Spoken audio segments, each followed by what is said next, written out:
Jadi 3 prinsip menurut saya, nanti Pak Ustadz maaf kalau salah diluruskan. Jadi pedoman saya untuk hijrah, untuk berubah, dan saya rasakan sampai ini dengan sholat, dengan al-Quran, dan teman, memilih teman dalam menjalani sisa kehidupan ini. Demikian Pak Ustadz. Alhamdulillah, terima kasih Pak Joko waktunya dan ceritanya, hijrahnya luar biasa ya. Jadi setelah hijrah pun yang namanya syahadat nggak cuma di mulut aja Pak ya, tapi namanya syahadat adalah sebuah momen yang nanti menjadi sebuah pembuktian yang harus tetap dijaga sampai akhir nanti. Masya Allah Pak Joko, terima kasih waktunya Pak Joko. Nah ini sekarang kita geser ngobrol sama Mas Dian. Tadi ada ngobrol sama mualaf. Nah, sekarang kita ngobrol sama insan hijrah, teman hijrah. Kalau tadi Pak Joko sempat singgung soal kalau cari teman tuh jangan teman yang sembarangan. Teman tetap harus dipilih-pilih, gitu ya Pak ya. Nggak perlu tinggal teman-teman yang nongkrong nggak jelas, habisnya waktu untuk hal yang nggak ada manfaat. Betul. Ini ada teman-teman di sini, ada komunitas teman-teman hijrah yang salah satunya adalah Mas Dian. Oh ini teman-teman ngaji. Jadi bentuknya ya kayak gini nih, ya. Tapi masya Allah imannya, ya kan. Dan komunitasnya dan manfaatnya, wah luar biasa Mas Dian ini. Boleh mungkin kita kenalan dulu dikit. Mungkin ada teman-teman baru di sini yang belum kenalan sama Mas Dian.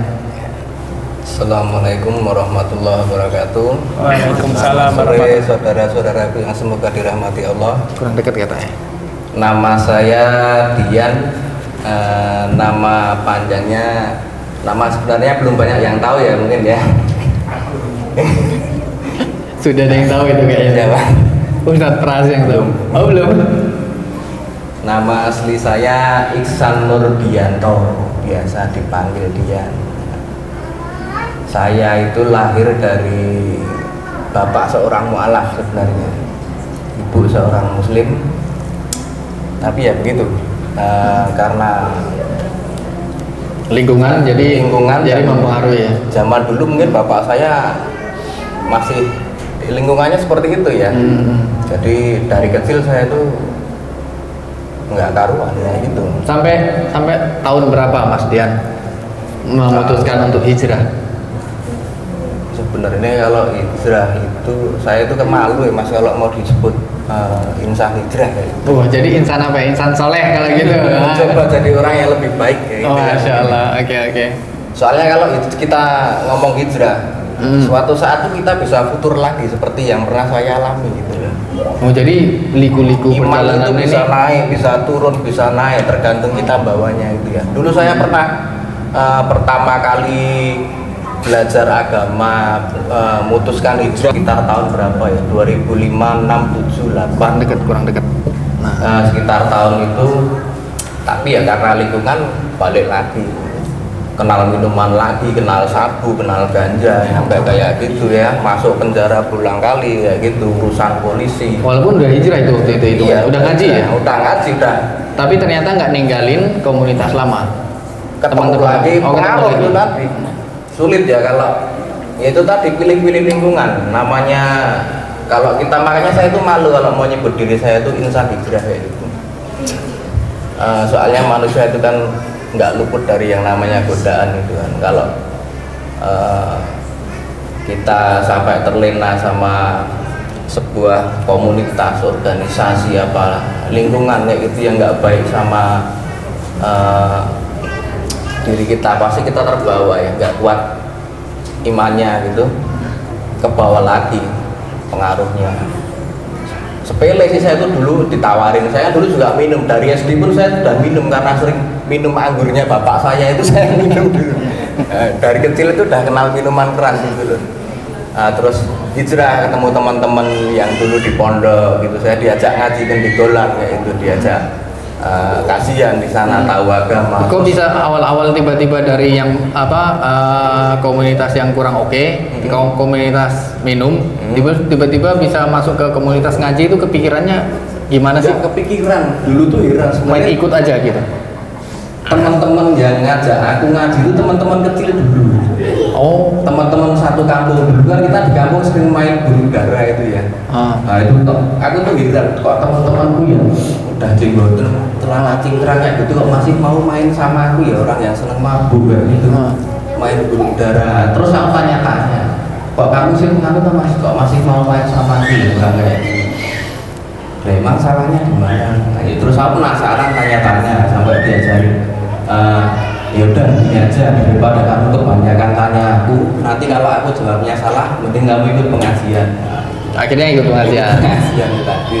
Tapi naik turun, mulai konsisten. Apa mulai kayak sampai sekarang ini di tahun berapa? 2010 ada? Kalau itu futur sempat ikut kajian dari 2005-2006 itu futurnya sekitar tahun 2009. Terus kayak gitu kehidupannya. Terus memutuskan enggak hijrah ya, kalau disebut hijrah gimana ya, Memutuskan untuk lebih diri konsisten lah ya, lebih apa istiqomah ini ketika lihat anakku itu lahir gitu. oh Ketika anak lahir kayak gitu mikir gitu, tingkah lakuku dulu kayak gitu, nanti kalau aku sampai anakku gede kita masih kayak gini, gimana kalau anak kita itu niruin. Jangan sampai anak itu tahu betapa buruknya masa lalu kita ya mas ya. Jangan sampai dia bisa niruin. Jangan kayak saya dulu gitu loh, bapak saya pemabuk, hobi berkelahi, jadi preman kayak gitu ya. Saya niruin karena dulu mungkin lingkungan saya seperti itu gitu loh. itu yang harus diputus ya. Lihat anak saya, kan dulu lingkungan saya juga kayak gitu loh. Masa anak saya harus lihat kayak gini gitu loh. Kok tega banget saya sama anak kayak gitu loh. Seorang anak harus lihat lingkungan seorang tuanya itu kayak gini. Wah nggak karuan beneran mas dari saya lingkungan itu. Namanya nyabu, ganja itu ya sama istri saya dulu gitu di depan. Nggak karuan gitu loh. Terus Mas Dian kan berarti setelah memutuskan untuk berani hijrah, ninggalin komunitasan yang lama itu, sama sekali nggak main lagi sama mereka atau gimana? Atau masih ada balik? Hah? Dimusuhin. Oh malah dimusuhin sama mereka? Saya memutuskan, wes aku madep tekan kene wae, aku wis ora iso mabuk meneh, wis ora iso ngombe meneh, ora iso nyabu, ora iso meneh. Pokoke aku wis ora iso sambung. Oh ya wis nek caraku kaya ngono kuwi. Mereka bilang kayak gitu. Akhirnya harus nemuin teman-teman baru. Ya di rumah aja itu, nikmatin mainan di rumah, mancing kayak gitu ya. Kalau yang hobi lainnya kan nggak ada pengaruhnya gitu loh. Ini gimana bisa tiba-tiba ketemu sama teman-teman hapus tato ini, teman-teman hijrah hapus tato ini gimana ceritanya kalau Mas Dian? Sama Mas Mario sama Mas Aga itu pertama. Oh, ya, karena teman lama juga. Ya, apa namanya di sosmed itu kan, ini kan temennya ini ya, kita kenalan lama-lama ya ngalur aja nggak ada apa-apanya, tiba-tiba ngalir deket ya gitu, udah kayak jadi sefrekuensi lah jadinya. Udah sama-sama ngaji. Itu frekuensi mas. Iya betul. Kalau nggak sefrekuensi ya kita nggak bakalan gitu lah, nggak nyambung gitu. Betul. Nggak sekufu ya susah kan ya. Nggak sekufu ya nggak bakalan nyambung. Dari perjalanan Mas Dian ini, yang seingat Mas Dian yang paling rumit yang pernah Mas Dian lewati apa sih? Mungkin dari belajar dari yang sebelumnya belajar dasar-dasar Islam, atau kesulitan apa yang mungkin Mas Dian rasakan sejauh ini? Atau enteng-enteng aja? Kalau yang kesulitan untuk belajar agama itu nggak ada. Nggak ada, malah gampang-gampang aja. Insya Allah mudah. Kalau kita udah niat itu Insya Allah sama Allah itu dipermudah. Dipermudah ya. Belajar agama. Masya Allah. Jadi tadi yang sulit itu cuma menjaga iman, karena iman itu naik turun. Kadang-kadang kita celerehan. Kalau aku udah ajar gitu, kita pas kerja, engkau wele sholat. Ya, itu kan kita sering kayak gitu kan udah iman enggak, turun. kalau kita enggak. Ya insya Allah. Kan ada orang kayak gitu kan, aku boleh sholat kayak gitu. Oh, mungkin saya sendiri pun masih ngalamin kayak gitu. Iman itu kan nggak bisa terus kita stabil di atas terus ya, nggak bakalan bisa. Itu yang paling sulit menjaga gitu. Kalau cuma hijrahnya dari orang dulu ke orang baik itu sangat mudah gitu. Kita pergi dari lingkungan lama cari lingkungan baru yang baik mesti langsung dapat instan itu bisa ya, instan kayak gitu. menjaganya itu ya, Jaganya iman itu tadi ya sama kayak kata Pak Joko tadi, Gini lah Pak. jaga gini ya Pak Joko ya. jaganya itu ya susah banget. Mas Dian sekarang udah komitmen jaga gini belum berarti? Insya Allah. Insya Allah. Wah, bahaya ini. Agak merah berarti. Oke, ini agak mental ya. Nah, mungkin apa dari teman-teman di apa lingkungan Mas Dian yang sebenarnya kalau orang yang dari ada di dalam lingkungan itu ya mungkin sebenarnya dari hati kecilnya itu ada sedikit perasaan yang memberontak sebenarnya ya. Iya, nggak Nggak di hati dengan lingkungan itu sebenarnya. Mungkin ada nggak sih buat pesan-pesan ke teman-teman yang masih ada di lingkungan itu terus sekarang sedang kontra dengan apa yang ada di dalam hati kecilnya, gimana sih mungkin pesan-pesan untuk mereka? Ya harus berani pergi dan ninggalin gitu aja. Nggak usah ragu-ragu. Nanti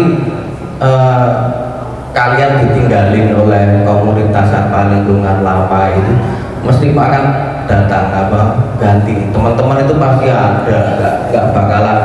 Saya tuh kalau cuma ditinggalin orang itu udah ratusan orang yang tinggalin saya, teman-teman yang dulu-dulu. Nyatanya saya sekarang di sini banyak teman. Lebih banyak. Lebih banyak Lagi teman ya. Di lingkungan nggak usah takut tinggalin orang. Saya pernah ngalamin ya, karena saya sendiri juga sering Pak jadi seorang penggali kubur gitu. Ya. Dan gali kubur itu kalau saya itu nggak gimana ya, bantuin teman saya yang seorang juru kunci itu nggak karena uang, nggak karena apa ya, itu lebih ke buat belajar itu. Ketika kita gali kubur nemuin tengkorak, nemuin ada ya sisa-sisa. Saya ngomong di sini cerita boleh nggak? Nggak tahu ya, mungkin kalau di tempat saya yang biasa gali kubur itu kan kuburannya udah penuh. Jadi semisal ada orang meninggal dan mau dikubur di situ itu harus bongkar kuburan yang lama. Nah, suatu ketika itu saya gali di situ. Saya nemuin itu Ustadz Pras itu juga kebetulan pas ada di sana dulu. Ketika saya gali kayak gitu dan nemuin tengkorak itu, dan tengkoraknya masih utuh, masih bentuk kayak gitu. Tapi nggak tahu ya kenapa, mungkin apa yang dulu dilakuin. Tengkoraknya itu posisinya kayak saya temukan tuh kayak gini tangannya, ketakutan. Padahal harusnya di kafan ya. Gini ya. Kalau tengkorak itu kan harusnya kalau dia kayaknya muslim sih. Harusnya kan kalau miring ke kanan kayak gitu kan, jatuhnya tulang itu numpuk semua. Nah ini ya lupa kayak gini, posisinya kayak orang habis dipukulin. Terus nemu lagi ya orang kafir. Jadi kalau bapak sekarang jadi seorang mukmin itu adalah sebuah anugerah ya.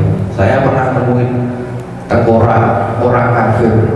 Kalau orang kafir kan namanya dikubur di makamin itu masih pakai pakaian, bahkan ditandani dengan pakaiannya di dalam peti ya gitu. Itu kalau saya cerita ini masih merinding ya mas ya, kayak nggak percaya. Tengkoraknya itu keluar semua dari pakaiannya, padahal pakaiannya itu masih utuh kayak gini, tapi tengkoraknya itu di luar semua. Logikanya itu gimana? Tengkorak masih bisa keluar dari pakaiannya, padahal pakaiannya masih rapi, Masih utuh ya. masih utuh. Tapi tengkoraknya itu tulangnya itu kena angus semua itu. Oh, kayak kebakar. Alhamdulillah kayak dibakar ya. Serem ya kayak gitu kalau itu pas diajak teman saya Mas Abu Kausar buat gali makam itu tadi. Jadi tambah gimana gitu kita mau ulangin perbuatan yang dulu mau. Jadi pengingat banget ya. Jadi pengingat banget. Ini saya besok baru di alam kubur dan biasa kayak gini. Mereka itu gimana ya? Kalau kita nggak coba berubah aja, ya mungkin kita nggak bisa langsung langsung jadi orang yang baik. Nggak ada orang sekarang yang baik, yang 100% baik. Namanya kesalahan pasti ada. Tapi kalau kita nggak mencoba melangkah dan berbenah ya, jadi orang yang merugi. Seperti yang Allah kabarkan gitu aja. Masya Allah. Ini kiri saya tadi cerita tentang kematian yang mengingatkan ya Pak Joko ya. Ini kiri dan kanan pokoknya menceritakan tentang kematian yang mengingatkan, Masya Allah. Yang satu mengingatkan biar tetap menjaga keistiqomahan, Ya. yang satunya pun begitu biar tetap bisa istiqomah.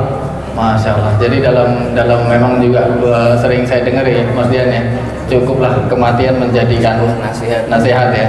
Masya Allah. Jadi alarm ya. Lengkapnya gimana, nas hadisnya gimana ya, nanti ada yang bakalan nyampein insya Allah. Baik, saya kira sharing hijrah kita pada sore hari ini kita cukupkan sampai di sini. Kita telah dapati kisah dari seorang mualaf dan insan hijrah teman-teman kita di sini. Semoga perjalanan dari Pak Joko dan Mas Dian ini menjadi inspirasi untuk kita dan menjadi motivasi untuk kita untuk terus berbenah, terus menjaga ukhuwah, terus menjaga diri dalam komunitas itu Pak ya. Jadi agar tetap tidak terjerumus kepada jalan yang salah. Amin. Ya Rabbal Alamin. Saya ucapkan terima kasih kepada Pak Joko dan Mas Dian atas waktu dan sharing yang telah diberikan. Jazakallahu khairan katsiran. Ya, silakan boleh kembali ke tempat. Terima kasih banyak. Mas Dian, makasih ya. Oh iya, Pak. Mic. Oh. Alhamdulillah, matur nuwun Pak.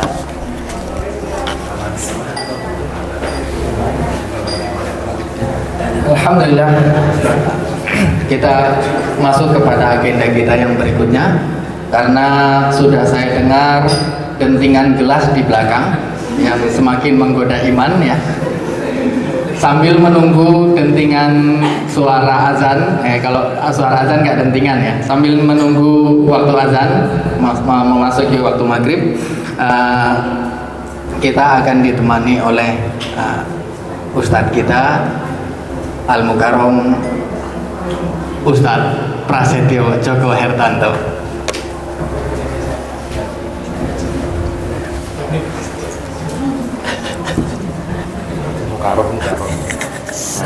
Waalaikumsalam. Sehat. Alhamdulillah. Masya Allah. Pakai yang kecil ya Dad. Apaan?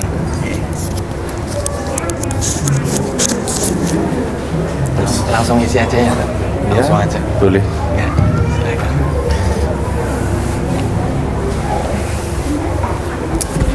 Bismillahirrahmanirrahim. Assalamualaikum warahmatullahi wabarakatuh. Waalaikumsalam warahmatullahi wabarakatuh. Alhamdulillahirabbil alamin. Wassalatu wassalamu ala asrafil anbiya'i wal mursalin nabiyina Muhammadin wa ala alihi wa sahbihi wa barik wa salam wa ba'd. Alhamdulillah, ini kita bisa berkumpul di sini. Saya melihat banyak wajah baru, banyak juga wajah lama yang baru kelihatan. Sambil menunggu buka puasa, karena sepertinya jatah saya kultum 7 menit ya. 7 kali 7 tadi. Ada banyak hal yang disampaikan di awal tadi ternyata menjadi apa ya? Menjadi bekal kita bersama. Di antaranya cerita dari Mas Dian tadi, karena memang beliau sampaikan itu saya menjadi saksi mata karena saya di sampingnya. Ya, memang alam kubur seperti itu, dan juga apa yang disampaikan beliau Pak Joko tentang kehidupan itu berpegang kepada Quran, kemudian mendawamkan sholat dan seterusnya itu, dan memang itulah sebenarnya Islam, dan itulah sebenarnya yang dijalankan oleh para nabi. Maka meskipun kita sudah ini muslim semua alhamdulillah, tapi kita menengok apa yang disampaikan oleh para nabi-nabi terdahulu. Assalamualaikum warahmatullahi wabarakatuh. Insan sahabat mualaf dan juga insan hijrah dimanapun Anda berada. Hari ini sejak sore tadi baru saja kita laksanakan kegiatan buka bersama yang diikuti oleh para aktivis, beberapa asatid dan juga para mualaf dan insan hijrah. Masya Allah, luar biasa. Sekaligus momen ini langsung kami manfaatkan untuk prosesi pembagian bingkisan dan juga langsung kami tasarufkan zakat mal yang sudah juga dipercayakan melalui lembaga Yayasan Mualaf Center Yogyakarta. Barakallahu fikum atas kepercayaannya untuk melalui Yayasan Mualaf Center. Dan baru saja ini dengan Mbak Marta ya, bisa sedikit kasih kesan dan pesan Mbak. Alhamdulillah, terima kasih sudah mau merangkul saya yang notabene benar-benar dari nol. Alhamdulillah sampai sekarang masih menyambangi saya. Semoga lancar selalu, diberikan kemudahan. Amin, amin. Ya, kita doakan bersama semoga Mbak Marta salah satunya yang baru saja memeluk agama Islam tetap istiqomah dan terus berada di lingkungan yang mensupport dalam berkeislaman. Barakallahu fiik. Wassalamualaikum warahmatullahi wabarakatuh.